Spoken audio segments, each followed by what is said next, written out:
Hey, church family.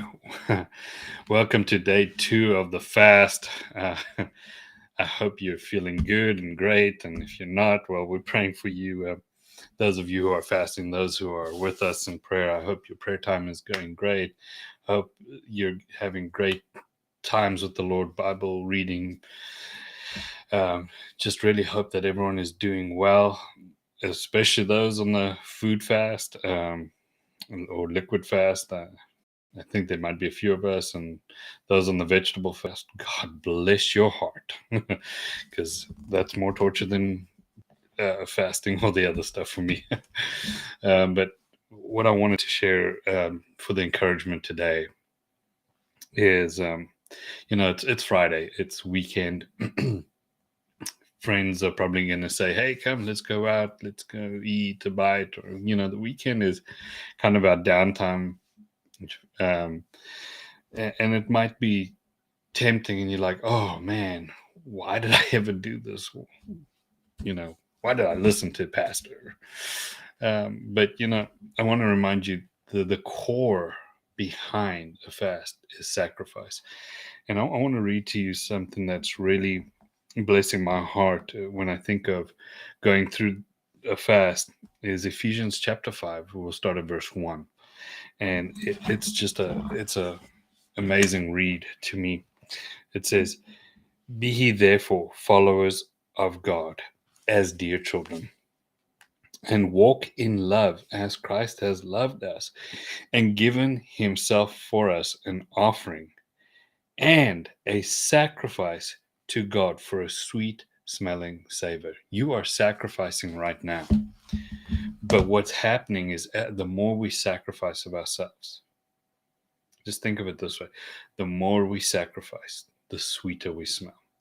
And oftentimes I think of it as the term intimacy for us. Before Esther could go before the king, they had to anoint her with fragrance, you know, aloes and myrrh and fragrance, so that when she came before the king, she smelled good. She smelled pleasing. And, may we be a sweet smelling savor. Don't let this momentary moment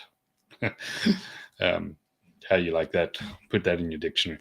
This short time, this momentary experience of feeling lack, or, oh man, I can't partake of this, I can't partake of that. No, put it all aside and say, but what I am, by giving it up, I become sweet smelling. So I'd love everyone to just think of your sacrifice. This, whether you do the full 21 days, it doesn't matter how you do it or what you do. Just remember, whatever you deny yourself to draw closer to Him creates an odor. Now, I want to remind you of a couple of things that get in our way, idols. Now, food can be an idol, can be a temptation. So ask Adam and Eve. It was by desiring a fruit that they could not have, that the Bible says when Eve looked at it, she said it looked good to eat. Right now, I'm telling you, put a piece of steak in front of me, it's going to look very good to eat.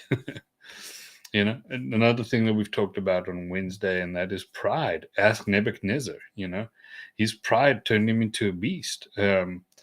Nimrod, pride, wanting to build a tower highest to the heaven. The love of money. Ask Judas. He had a sore throat after that. The love of gifts and appreciation. Ask Gehazi. Gehazi wanted to be appreciated for his service, for his ministry, and it became the very thing that made him get Naaman's sickness. For us men, be careful for the love of woman and the affection of woman. It could lure you into great disdain. But now look at 5 great men of God that deny themselves. Prayer and fasting, Daniel. Self-control, Joseph, right? Obedience, Abraham. Humility, look at Elisha. And then look at patience for restoration, Ruth. 5 great people of God, men and women, that were used denied themselves things and got what they wanted in the end. Abraham got the son of promise from Sarah, from his wife. Ruth got restored. Elisha got his double portion. Daniel got to see his people set free, and Joseph got to save his family and the known world in that region where the fast was. The greatest part of the world, most populated part of the world in that era of time. By denying themselves, and if you look further, it says in Ephesians 5, and it talks about, but immorality, sexual vice, and all impurity, lust, the rich, wasteful living or greediness must not even be named amongst you. It is fitting and proper. It is fitting and proper amongst the saints, God's consecrated people. Let there be no filthiness, obscenity, indecency, nor foolishness, and silly and corrupt talk, nor coarse jesting, which are not fitting or becoming. Instead, the voice of thankfulness to your God. Now, I'd like to say this. When we give up those things that bless us in the flesh, we become sweet smelling. And when we deny ourselves all the other things, food, we help our souls fight temptations of other kind. When you get control of the most basic urges and elements, which is eating, which we were designed to do, you can deny yourself everything else, because everything starts, for God has not given us a spirit of fear, but a power, love, and a sound mind. And some translations will also tell you a spirit of discipline, because sound mind and discipline are very synonymous in Greek. So I'd like you to think of those things as you fast and realize you gain much more than what you lose.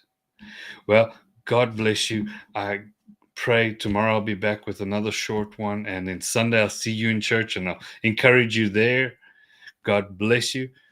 Have a great day too, and we'll see you tomorrow. Blessings.